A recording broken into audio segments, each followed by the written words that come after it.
సామెల్ గారు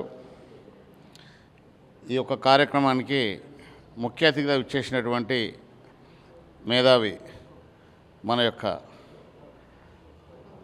communist party నాయకులు కుల వివక్ష సంబంధించినటువంటి అధ్యక్షులు అనుకుంటు జిల్లా స్టేట్ అధ్యక్షులు కమ్యూనిస్ట్ పార్టీ నాయకులు నో డౌట్ అందువల్ల అది దాంట్లో బాధే ఉంది.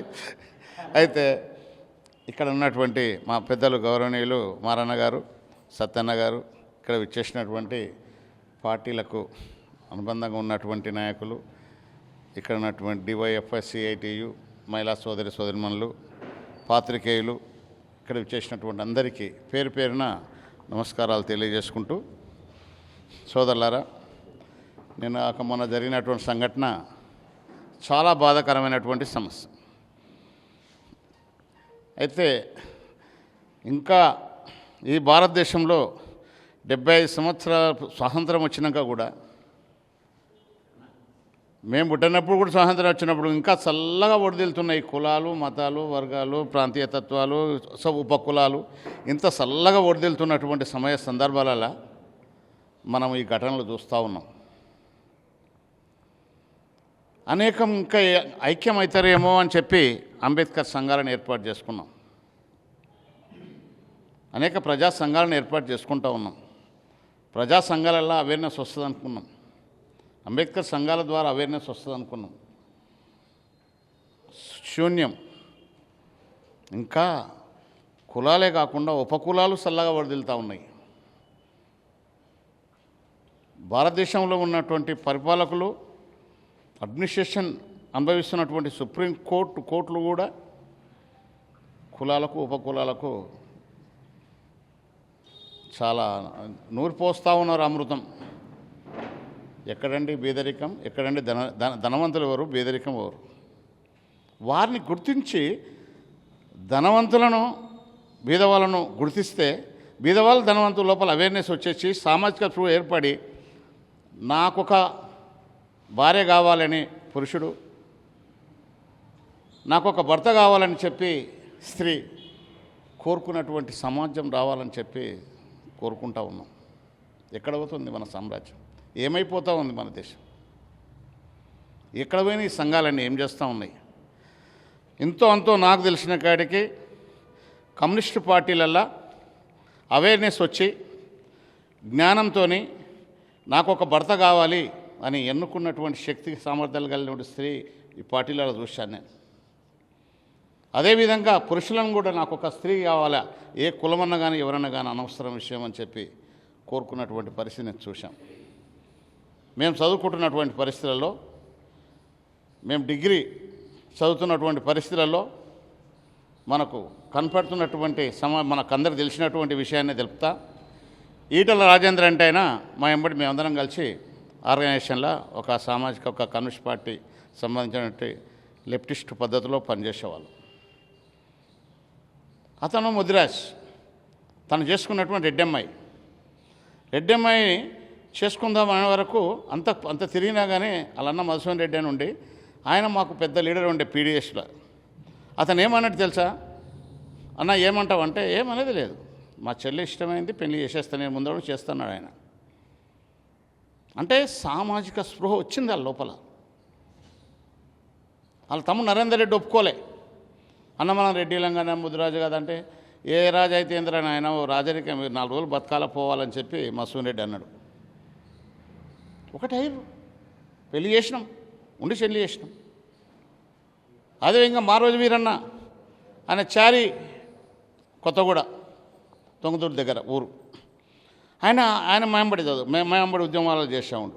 నేను ఒక అమ్మాయిని చేసుకోవాలి, ఎట్లా చేయాలని చెప్పి ఫస్ట్ ఒక అమ్మాయిని ఇష్టపడ్డది. ఆమె ఇష్టపడ్డాక ఇడు చారి అనే వరకు వాళ్ళు ఎంకకయ్యారు.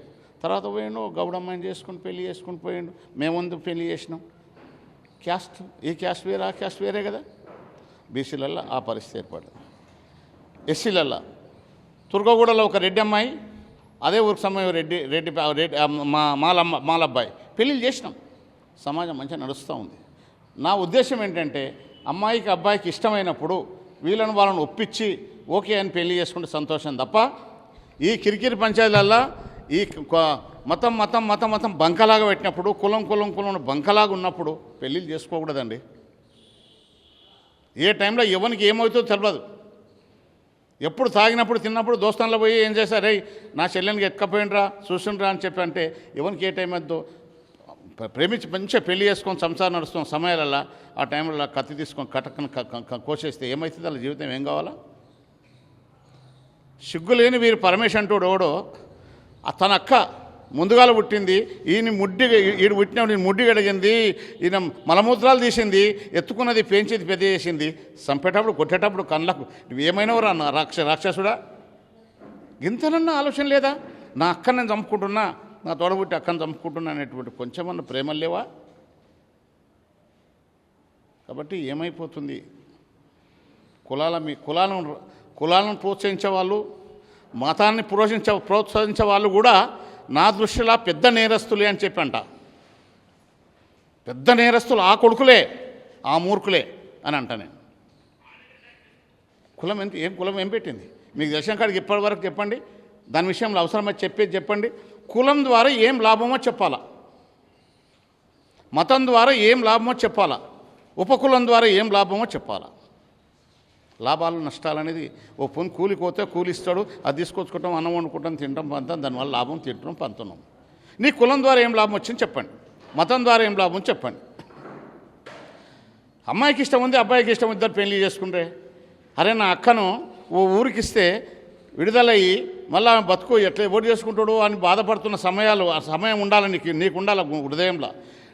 ఓ అబ్బాయి వచ్చి ముందుకు పెళ్లి చేసుకుంటున్నాడు, అమ్మాయి తను ఇష్టపడ్డాడు, పెళ్లి చేసుకుంటే ఏం పుట్టిందిరా నీకేం నష్టమైంది?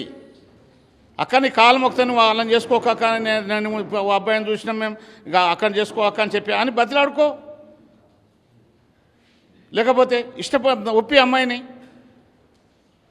అది చేయాలి తప్ప, అమ్మాయి మంచిగా చదువుకొని ఎగిరి దుంకి ఆమె ఒక మంచి పోలీస్ ఉద్యోగం సంపాదించుకుంది, కష్టాలు పడితే ఇవాళ ఎప్పటి ఉద్యోగం రావడమే కష్టం. అంత కష్టపడి నా జీవితం నేను నా చేతుల మీద బతకాలనుకున్నటువంటి అమ్మాయిని మంచి ఉద్యోగం సంపాదించుకున్నాక నీకు చేతులు ఎట్లు వచ్చినారా రాక్షసుడా, నరరూప రాక్షసుడా అని చెప్పి నేను బాధ ఆవేశం వెలిపిస్తున్నాను. దయచేసి సోదరులారా, ఎవరైనా సరే ఇష్టం లేని పెళ్లి చేయకూడదు. సబ్ క్యాస్ట్ వేరైనా, కులాలు వేరైనా ఓకే అనుకొని ఇక్కడ అక్కడ ఒప్పించిన తర్వాతనే పెళ్ళిళ్ళు చేయండి. ఇప్పుడే రఘుపతి చెప్పిండు తమ్ముడు, ఈ కులం సబ్ క్యాస్ట్లలో కూడా మాలా మాదిగలలో కూడా అనేక రకాలలో ఇప్పుడు బీసీలు ఉన్నారు, సాకలలో మంగళలు కొమ్మరలు ఒకరి పిల్లలు ఇచ్చుకోరు, ప్రేమతో ఇచ్చుకోరు, లవ్ చేసుకుంటే వెనక్కి కొట్టాటలు మా చంపడాలి. మాలలో దాంట్లో ఇప్పుడు రఘుపతి సామాజిక వర్గం మాదిగా, మాలలో అబ్బాయి ప్రేమించిండు వాస్తవం, అన్న ఎట్లా చేద్దాం ఏం కథ అని చెప్పి మళ్ళీ మేము అందరం కలుసుకొని నా దగ్గరికి వచ్చు. ఇక ఈయనకు పెద్ద మనిషి నేనే నా ఇంట్లో కూర్చుండి తమ్మి మన మనుషులం ఫస్ట్, అది గుర్తుపట్టుకోండి. కులం అనేది అనేటోడు నా కులం అంటే దయచేసి కాలు మొక్కితే వెళ్ళిపోండి అని చెప్పిన. మాలవని గట్ల ఏమో అది వెనకండి. మన మనుషులం, ఇద్దరు పిల్లలు మంచిగా వయసులో ఉన్నారు, నచ్చుకుర్రు, పెళ్లి చేసిండ్రు, అమ్మాయి ఇంత కష్టపడి ఉద్యోగం చేసింది, అబ్బాయి కూడా రేపు మంచిగా స్పోర్ట్స్ మీద స్టేట్కి ఆడుతున్నాడు, క్రికెట్ ఆడుతున్నాడు, రేపు ఎస్ఐ కావచ్చు, సిఐ కావచ్చు, లేకపోయినా కానీ శక్తివంతుడు ఏమైనా పని చేసుకొని బతాడంటే అంతా ఓకే చేసి నేను ముందర పెళ్లి చేసినాం. మేము సబ్ క్యాస్ట్ ఫీలింగే ఉండొద్దు మనకు అని చెప్పిన. చేసుకున్నాం, ఇద్దరు ఇష్టమైనప్పుడు మనం ఎవరం, వాళ్ళు ఇష్టమైనది పెళ్లి చేసుకున్నారు, మనం ఓకే అని అక్షంతలు చేసుడే మన బాధ్యత. కానీ నువ్వు ఆ కులము ఈ కులం అని చెప్పేటోడు, ఈ మతం ఆ మతం అని చెప్పేటోడు, ఇంకా మతం వల్ల కులం వల్ల ఇంకా నూరిపోస్తున్నటువంటి దుర్మార్గులను వాళ్ళని చిన్నగా శిక్షించకూడదు. ఫస్ట్ ఈ కొడుకులే పెద్ద నేరస్తులు, దొంగలు, లంగలు అని చెప్పి నేను చెప్పగలుగుతున్నా. దయచేసి మీరు అర్థం చేసుకోవాల్సిన అవసరం ఉంది. సోదరులారా, ఈ నాగమణికి అన్యాయం జరిగింది కదా, అన్యాయం చిన్న అన్యాయం కాదు. అమ్మాయి పెద్ద వీరనారి అనుకుందాం మనం. ఎందుకంటే తన క్యాస్ట్ ఇచ్చిపెట్టింది, అన్నదమ్ములు ఇచ్చిపెట్టింది, ఓకే అనుకున్నది, వచ్చి ఒక బీదరికం అనుభవిస్తున్నటువంటి సమాజంలో ఉన్నటువంటి ఇక కులము అనేటువంటిది తక్కువ కులం అనేటువంటిది అంటురు కాబట్టి, తక్కువ ఎక్కువ అనేది నేను ఒప్పుకోను, తక్కువ కులం అంటురు కాబట్టి ఒక అమ్మాయి అబ్బాయిని చూసింది, ఆ అబ్బాయిని అనేటువంటి పెళ్లి చేసుకున్నాం, ఏం సుఖపడ్డది? సుఖపడలే. ఈరోజు ఆమె స్వర్గస్థురాలు అయింది. చాలా బాధాకరమైనటువంటి విషయం.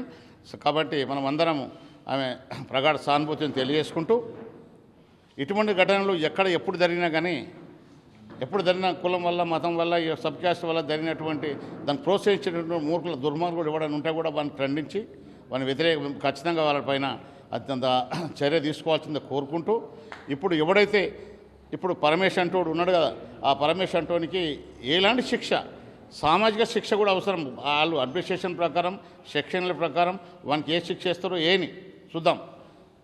కానీ సామాజికంగా కూడా వాళ్ళ యొక్క దుర్మానం లెక్క హేళన చేస్తున్నటువంటి అన్ని కుక్కలు మంచి కుక్కలు ఉంటే ఎత్తుకొని తిరుగుతాం, సంఘాలు పెట్టుకుంటాం. పిచ్చి కుక్కను మాత్రం దూరం దూరం చూస్తాం.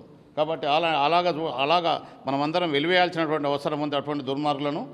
కాబట్టి దయచేసి ఇక్కడ నిన్న జరిగిన సంఘటనకి చాలా బాధపడుతూ మేమందరం కూడా పరామర్శించడానికి మేము వెళ్తున్నాం, ఇప్పుడు కూడా వెళ్తున్నాం. ఇంకా భవిష్యత్తులో ఏం చేయాలనుకుంటారో మేధావి వర్గంలో ఉన్నారు.